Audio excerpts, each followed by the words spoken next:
안녕하세요, 구독자 여러분. 구독과 좋아요는 채널 운영에 큰 힘이 됩니다. 안녕하세요. 저는 30대 여자로 얼마 전에 이혼하면서 지긋지긋하던 남편과 얄밉던 상간녀의 인생을 통쾌하게 박살 내준 일이 있었습니다. 본인들의 쾌락 때문에 남의 인생을 멋대로 짓밟으려 들다가 도리어 본인들의 인생이 나락에 떨어진 연놈들의 사연에 대해 얘기해 볼까 해요. 우리 결혼한 지도 이제 5년이 다 되어 가는데 아들은커녕 아직도 애가 없다. 솔직히 이 정도면 이혼해도 할 말 없는 거 아니냐? 왜 내가 애를 일부러 안 가지는 것처럼 말해? 당신이 아들 간절히 원하는 만큼 나도 똑같이 원하고 있다고. 너 소설인지 뭔지 활자 나부랭이 쓰는 거 보니까 왕들도 나오고 첩들도 엄청 들이고 그러더구먼. 솔직히 나 정도 되는 사업가면 첩 들여야 되는 거 아니냐? 참 기가 막힌 소리를 태연하게 하네. 당신이 문어발식으로 사업 벌이고 여러 우물 파는 사람인 거 잘 알고 있어. 그런데 아버님이 그러지 말라고 유언 남기고 돌아가셨잖아. 하나에 진득하게 매진을 못하는 거 사업 말고 이제 결혼 관계도 그러겠다고? 아빠 사업 물려받기는 했지만 그 뒤로 확장해 온 걸 생각해야지. 덕분에 너도 호의호식하면서 집에서 편하게 글이나 쓰고 지내는 거 아니야. 나는 당신이 나한테 돈 잘 버는 걸로 자랑 좀 그만하는 사람이었으면 좋겠어. 물론 당신이 보잘것없는 나 도와주고 많이 베풀어준 건 알고 있거든? 그런데 당신은 늘 독단으로 결정짓고 내 의사는 하나도 안 중요한 사람처럼 굴잖아. 뭔 헛소리야. 길 가는 사람 붙잡고 물어봐라. 나만큼 아내 배려해주는 사람이 있나? 네가 글 쓰는 거에 도움되라고 방도 하나 더 있는 곳으로 이사와서 작업실까지 만들어줬구먼. 배려 덕분에 신축 아파트까지 이사왔으면 감사합니다. 하고 남편한테 절을 해도 모자랄 판에 뭘 독단이야, 독단은? 이 집 신축이라서 새집 냄새 엄청 심해서 머리 아픈 거 알고 있지? 게다가 층간소음도 심하고 윗집이며 아랫집 소리가 그대로 다 들리더라. 세상 살면서 다 좋을 수는 없는 거야. 음악 틀어놓고 너도 편하게 있으면 되잖아. 말했지. 나는 여러 가지 집중 못하는 사람이라고.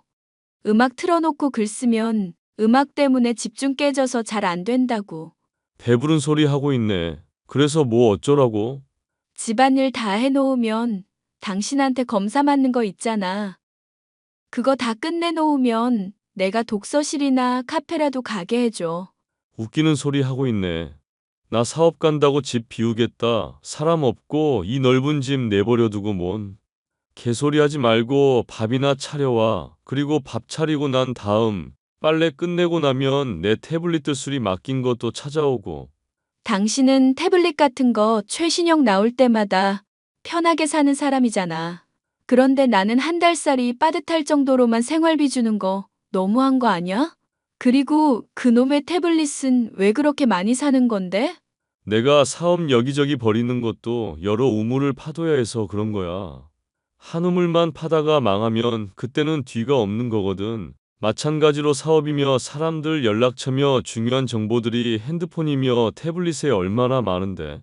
그런 것들 날아가 버리면 큰일 나니까 여러 개 장만해 둬야지. 사업상 필요해서 그런 거니까 잔말 말고 시키는 거나 해. 요즘 따라 너 진짜 말이 많다. 여중 여고를 나와 남자 한 번 만난 적 없었던 저는 대학교를 다니다가 알게 된 남편의 끈질긴 구애를 받아준 것이 인생에서 가장 후회된 일이었습니다. 남들이 보기에는 부자 아빠에게 번듯한 사업을 물려받아 잘 꾸려나가고 있는 멋진 사업가였지만 집안일을 하나하나 검사맞게 하는 것은 물론 제게 나가는 돈은 지독하게 아끼는 남편이었거든요. 아들을 가지지 못하는 일로도 계속 압박을 주니 신축 아파트로 이사와 새집 증후군으로 인한 두통이 더 심해질 지경이었습니다. 그 와중에 아랫집에 이사온 한 여자는 남편으로도 힘든 저의 인내심을 아주 신나게 시험하더군요. 아줌마, 내가 어지간하면 참으려고 했는데 정말 심해서 하는 말이에요. 제발 좀 시끄럽게 돌아다니지 좀 마세요.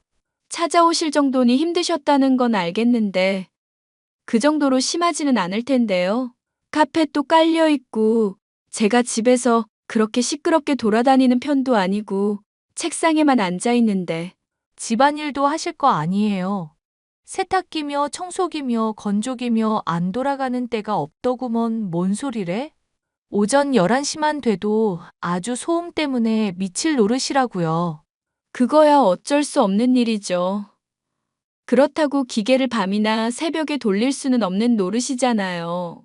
오전에 돌리는 게 거슬리시면 오후로 바꿔드릴까요? 아니요. 저 집에서 그림 그리는 사람이라서요. 오전이건 오후건 새벽이건 저녁이건 돌리질 마세요.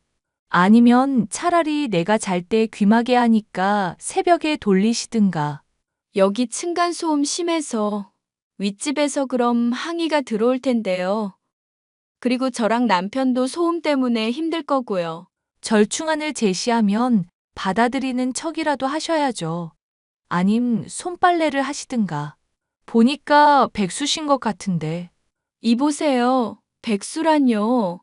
말을 뭐 그렇게 하세요? 처음 볼 때 다짜고짜 아줌마라고 하신 것도 저 그냥 참았어요. 왜요? 기분 나쁘셨어요? 그러니까 왜 층간소음으로 사람을 미치게 하시냐고요. 몸무게도 많이 나가시는 것 같은데 쿵쾅쿵쾅 돌아다니지 말고요. 카펫을 그냥 아주 집 전체에 다 도배를 하세요. 아시겠어요? 황당한 소리를 하시네. 그냥 그쪽이 나가서 그림을 그리시는 건 어때요? 제 그림 도구들이 다 집에 있는데 나가긴 어딜 나가요? 백수인 그쪽이 나가는 게 맞지 않을까요? 자꾸 백수백수 하시는데 저 집안일하는 주부거든요.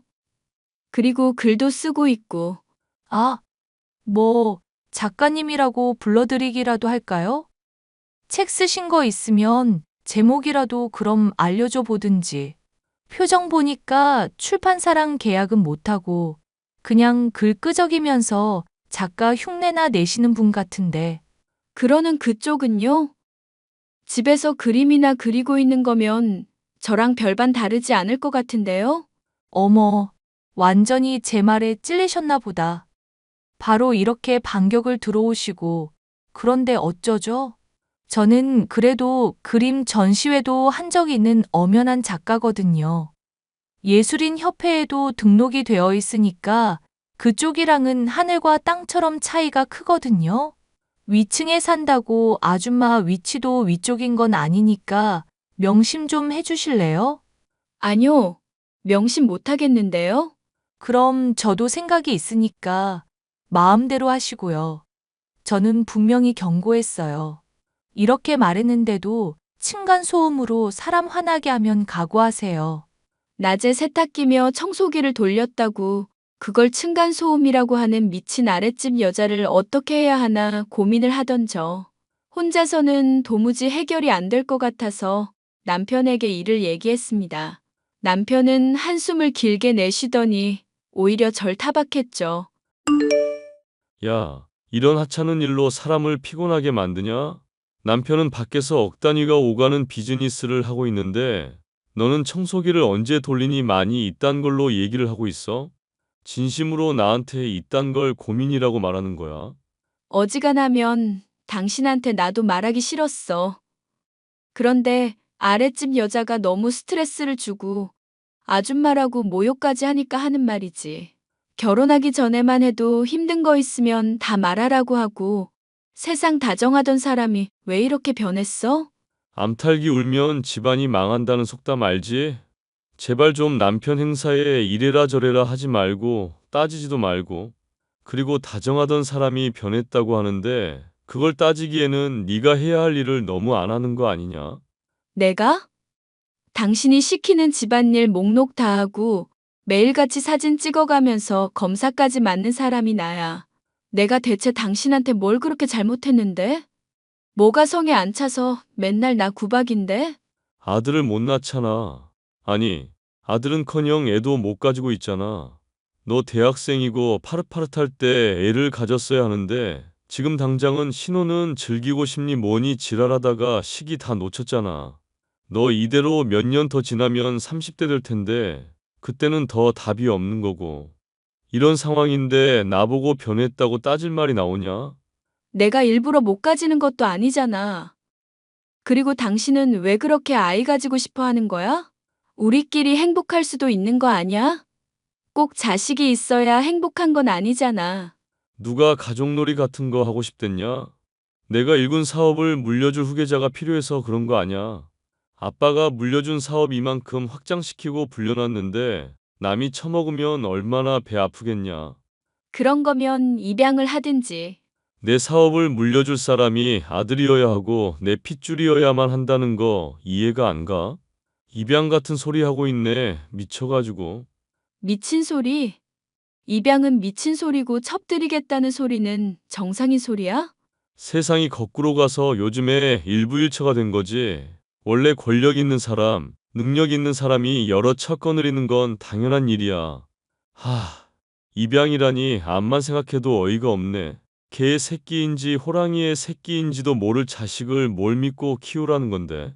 미친 소리를 해도 선이라는 건 좀 지켜라. 선을 넘는 건 당신이고, 길거리에 가서 사람들한테 설문조사라도 해봐. 아니면 사업한다는 사람들한테 이 이야기를 해보든지. 해보나 마나고 설령 뭐 아니라는 놈들이 있어도 그런 의견 따위는 중요하지도 않고. 하여튼 너는 운 좋은 줄 알아라. 그나마 요즘 시대에 태어나서 나 같은 능력남덕 누리는 거니까.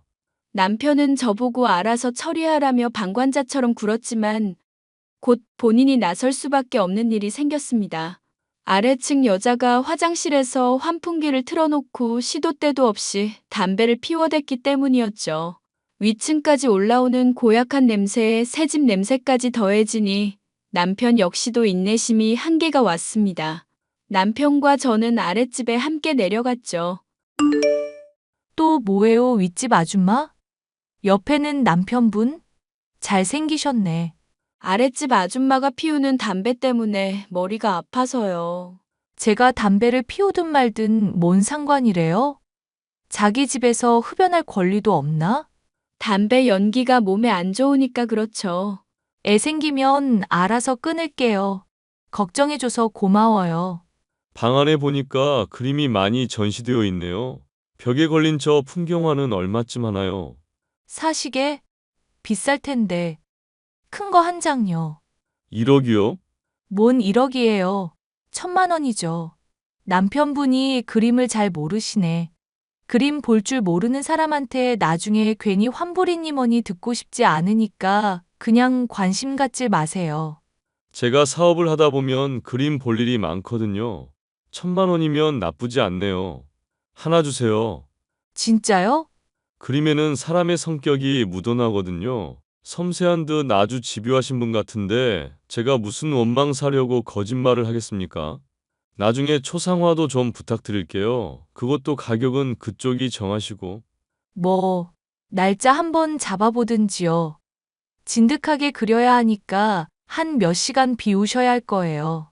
사업한다고 많이 바쁘실 텐데 시간이 되시려나 몰라? 이렇게 잘 그리시는 분한테는 시간 내도 안 아깝죠. 참, 담배 말인데. 제가 요즘 기관지가 안 좋아서 그런데 부탁 좀 드려도 될까요? 어차피 저도 애 생기면 끊으려던 참이에요. 남편도 끊으라고 성화였던 참이니까 이 김에 끊죠 뭐. 남편은 자신이 사업가인 것을 드러내고 돈으로 그림을 사는 등 아래층 여자의 문제를 완전히 해결한 것으로 보였습니다. 솔직히 그림의 문외한인 저로서는 돈을 낭비한다는 생각밖에 들지 않았지만 어차피 거기서 제가 한 소리를 해봤자 남편과 아래층 여자 모두에게 원망만 살 뿐이라 가만히 지켜보았죠.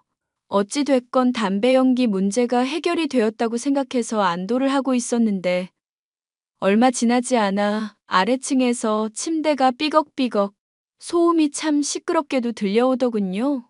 어지간하면 참으려고 했는데 종일 그런 소리가 나서 저로선 참기가 힘들었습니다. 결국 저는 원치 않게도 아랫집을 찾아가 배를 누를 수밖에 없었죠. 뭐 문제라도 있어요? 저도 어지간하면 이런 거 실례라고 생각해서 말 안 하려고 했어요.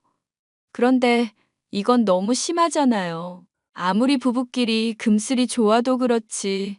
시도 때도 없이 이러시고 신음도 편하게 내시니까 아주 신경이 쓰이네요. 차라리 남편분이랑 모텔을 가시는 게 어떨까요? 멀쩡한 집 놔두고 왜 생돈을 쓰겠어요? 그리고 소리는 앞으로 신경 쓸 테니까 이만 가주세요. 불쾌하네요. 기왕 내려온 거 그쪽 남편분한테도 같이 얘기를 드리고 싶네요. 왜요? 남의 남편 봐서 뭐 하게? 꼬시기라도 하게? 무슨 황당한 그런 게 아니라 부부끼리 똑같이 신경을 써야 할 문제니까 그렇죠. 앞으로도 이런 일 있을 것 같아서 주의를 부탁드리려고 이러는 거예요.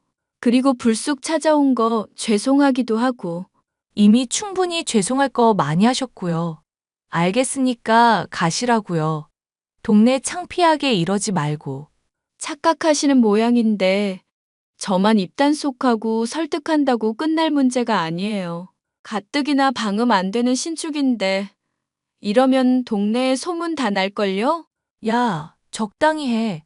내가 알겠다고 하잖아. 알아들었다고 하는데도 왜 자꾸 집요하게 물고 늘어지고 난리야. 자꾸 그러면 확 네 남편 뺏어버리는 수가 있어? 뭐? 이게 진짜 별 미친 소릴 다 하네. 다시 말해봐. 너 뭐라고 했니? 내 남편을 뺏겠다고?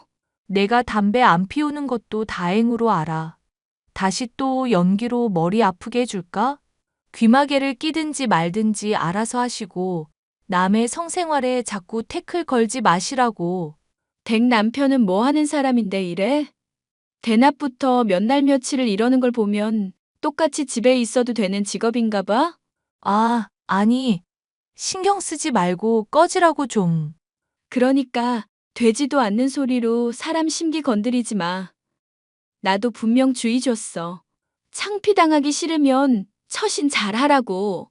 알겠으니까 그만 좀 해. 소리 좀 지르지 말고. 생각했던 것보다 아랫집 여자가 고분고분했었지만 남편이 그래도 비싼 값을 치르고 그림을 사준 덕분인가 생각을 하고 넘어갔었죠. 그렇게 2년 정도가 지날 동안 아랫집 여자와 큰 마찰은 없이 평온한 시간을 보내고 있었습니다. 그런데 그 즈음 아파트에 뭔가 이상한 소문이 돌고 있었고 저는 그 내용이 신경이 쓰이기 시작하더라고요.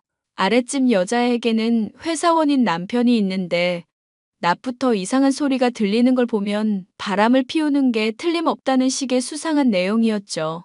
아랫집 여자가 과거에 남편을 꼬시겠다고 말한 것 때문에 신경이 쓰였던 데다가 남편 역시도 외박이니 사업차 미팅이니 이래저래 나돌아다니며 부부관계 또한 2년 동안 전혀 없다 보니 의심이 될 수밖에 없었습니다. 저는 하루날을 잡아 남편을 몰래 미행했지만 아랫집 여자와 남편의 불륜 현장은 볼 수 없었습니다. 대신 남편이 모텔에 어떤 여자의 손을 잡고 들어가는 것을 볼 수 있었습니다. 무의식적으로 사진을 찍어 증거 사진을 남겨두면서도 이 일을 어떻게 해야 하나 싶어 머리가 복잡했는데요. 여보, 우리 결혼 곧 7주년인데 그때 할 얘기가 있어. 결혼 7주년 같은 소리 하고 있네. 야, 너 아줌마야. 나이가 이제 30이 되었는데도 기념일이나 챙기고 있어? 뭐? 아줌마? 당신 지금 진심으로 하는 소리야? 나 당신이 하도 매달려서 대학생 때 사귄 첫 남자야. 그런데 당신이 어떻게 나한테 이럴 수가 있어? 아, 또 징징거리기 시작이다. 됐으니까 알아서 그날 서로 밥 먹기로 하자. 내가 5주년이니까 5만 원 정도는 너 용돈으로 줄게. 됐지? 정말 이럴 거야? 대체 뭐 하고 돌아다니길래 요즘 그렇게 바쁜데? 혹시 당신 바람이라도 피우는 거 아니야? 바람은 개뿔. 내가 바람 피우면 피운다고 말하고 피울 사람인 거 몰라? 그리고 막말로 내가 바람이면 뭐? 뭐? 바람이면 뭐라니. 그런 말이 어디 있어. 내가 사업으로 버는 돈이 얼마인데 만약에 이혼하게 되면 넌 그냥 인생 끝나는 거야. 나이는 20대 후반인데 이뤄놓은 건 없지. 소설 끄적인다고 한 건 뭐 경력으로 쳐주지도 않을 거고. 앞으로 어떻게 살아갈지 막막하지 않냐? 말 다 했어? 지금 그게 할 소리야? 널 위해서 조언하는 거야. 차라리 왕 옆에 다소곳이 있는 왕비처럼 그냥 정실 자리나 지키고 있으면 되는 거잖아. 보니까 당신은 반성이라는 게 없을 사람이야. 망하고 나서면 또 모를까. 이제 알았냐? 원래 세상은 능력 있는 사람한테는 관대한 법이야. 이혼을 해봤자 먹고 살 길이 막막할 거라는 남편의 말이 어느 정도 일리가 있다는 것이 더 괴로운 상황이었는데요. 이 와중에 투고를 했었던 출판사에서는 여자 주인공이 수동적이고 많은 재미를 주려다 보니 핵심적인 재미가 없다는 식의 거절을 듣게 되어 정말 죽을 것처럼 괴로웠습니다. 피드백을 따라 제 글을 다시 곱씹어 보니 여자 주인공이 아주 저를 닮아 수동적이고 답답하기만 하더군요. 이제라도 휘둘리기만 해왔던 삶을 바꾸고 싶다는 생각에 저는 그를 대대적으로 수정하는 한편 이혼을 하기 위해 조금이라도 더 이득을 얻을 수 있는 증거들을 찾기 시작했습니다. 자기 정보에 불안증이 있는 남편이 백업용 태블릿을 많이 뒀고 비밀번호를 메모까지 해서 곳곳에 보관해 두어 카톡 대화를 살펴보는 것은 어렵지 않았죠. 남편의 카톡은 정말 제가 상상했었던 것 이상이었습니다. 자기, 아직도 부인 정리 못했어? 우리 애가 이제 곧 돌이야. 알겠으니까 좀 닥쳐봐. 이혼하면 재산 분할이며 이래저래 걸릴 게 많아서 그래. 분할해도 손해보지 않으려면 알아봐야 할 내용이 한둘이 아니라고. 그냥 자기 명의 재산으로 된 거 여기저기 돌려서 처리하면 되는 일 아냐? 그런 것도 다 시간이 필요한 거야. 좀 모르면 닥치고 있어. 요즘 따라 더럽게 찡찡거린다 너. 뭐? 찡찡. 자기야말로 요즘 따라 왜 그러는데? 처음에 초상화 그려줄 때는 아주 좋아 죽더니 내가 예림이 낳고부터는 완전 180도 달라졌잖아. 내가 설마 딸 가졌다고 이러는 거야? 닥치라고 좀. 근본도 없는 년 그림 비싼 돈 주고 사주고 있잖아. 네 그림 표절한 거 걸려서 얼마 안 되는 명성 하루아침에 날아가기 싫으면 좀 고분고분 굴어. 알겠니? 와, 자기, 내 성격 알면서 나쁜 말을 자꾸 하네? 나는 요즘 버린 사업들 때문에 돈 버느라 바쁘고 네가 우선순위에서는 낮은 편이야. 그러니까 제발 좀 찡찡거리지 말라고. 특히 네 남편이 예림이 친자 검사를 해보니만이 그딴 소리로 나 심란하게 하지 말고. 네 문제는 네가 알아서 처리해. 등신 아니잖아. 뇌 있잖아. 할 수 있지? 난 지금 이혼하면 별로 타격 없어. 그런데 친자 검사까지 가면 나도 그때는 힘들어. 그럼 지금 이혼을 하든지. 당신이 나 데리고 가준다는 확신이 없는데 내가 어떻게 그래? 이혼녀 딱지 생기면 내 인생 망하는 거나 다름없는데? 이 업계에 파다하게 소문나면 그림값에도 악영향 미친다고. 모르겠으니까 알아서 해. 자기야, 정말 이럴 거야? 자기, 놀랍게도 남편은 아랫집 여자와도 오랜 기간 동안 외도를 해오고 있었는데요. 상간녀만이 아니라 다른 여자들까지 다 합치면 5은 되더군요. 사업 핑계로 바쁘다면서 돌아다니더니 연애 사업만 활발하게 하고 있었던 남편이었습니다. 저는 이 모든 증거들을 취합해 곧장 이혼 소송을 상담받게 되었고, 제가 생각했었던 것 이상으로 좋은 조건의 이혼이 가능하다는 것도 알게 되었죠. 매일같이 주부로서 일한 것을 검사받았던 것부터 숱한 상간녀들의 남편의 부부관계 거절 등 제게 유리한 사안들 투성이었으니까요. 그런데 또 얼마 지나 술에 취했는지 뭔 실수를 했었던 것인지 제 남편에게 보내야 할 카톡을 상간녀는 제게 보내고 있더라고요. 자기, 다음 주까지 이혼 꼭 해. 나도 많이 참고 말하는 거야? 내 성격 알지? 만약 다음 주까지 이혼 못하면 정말 평생 후회하게 해줄 거야. 나 분명히 경고했어? 그거 내 남편 얘기니? 어? 잠깐. 당신이 내 메시지를 왜 받아? 설마 내 핸드폰 해킹했어? 어떻게? 말하는 꼴 보니까 술이라도 대판 처마신 모양이구나. 남편이 무시하니 많이 힘들던? 너무너무 힘들었어. 으이그 이 미친년. 그래, 이혼해 줄게. 이 미친놈이랑 한번 평생 후회하면서 살아보든지. 뭐? 지금 뭐라고 했어? 이혼해주고 당신 남편 나한테 주겠단 얘기야? 그래, 이 미친년아. 아니, 누굴 보고 자꾸 미친년이래? 하여튼, 오케이. 이혼한다니까 내가 오늘은 넘어가 준다. 남편이란 인간의 실체도 모른 채 제가 이혼을 해준다니까 그저 신이 난 아랫집 상간녀. 저는 그동안 모아온 증거들을 취합해 이혼 소송을 진행했고 남편은 코웃음을 치다가 자신의 재산 절반 이상을 빼앗기는 것은 물론 제가 결혼 생활 동안 입은 정신적 피해에 대한 배상까지도 토해내게 됐죠. 제게 바람피운 사실을 숨긴 채 재산을 빼돌리려던 남편의 입장으로선 날벼락을 맞은 셈이었지만 저로서는 아주 적절한 타이밍에 결별을 하고 이득을 취한 셈이 되었죠. 기쁜 소식은 이것만이 아니었습니다. 바라마지 않던 출판사에 재차 수정을 해서 보내놓은 거가 좋게 보였는지 드디어 계약까지 하게 된 것이었죠. 남편에게 빼앗겼던 시간과 받은 고통은 여전하지만 그 가운데 제가 헌신하고 노력해왔던 것들은 보상을 받은 기분이었어요. 여보, 내가 정말 미친놈이고 당신한테 면목이 없는 상황인데 3억만 좀 빌려주라. 그 장모님한테 물어보니까 소설도 계약하고 아주 일도 잘 풀리는 것 같더라고. 이 정도는 어렵지 않지? 여보? 장모? 미친놈.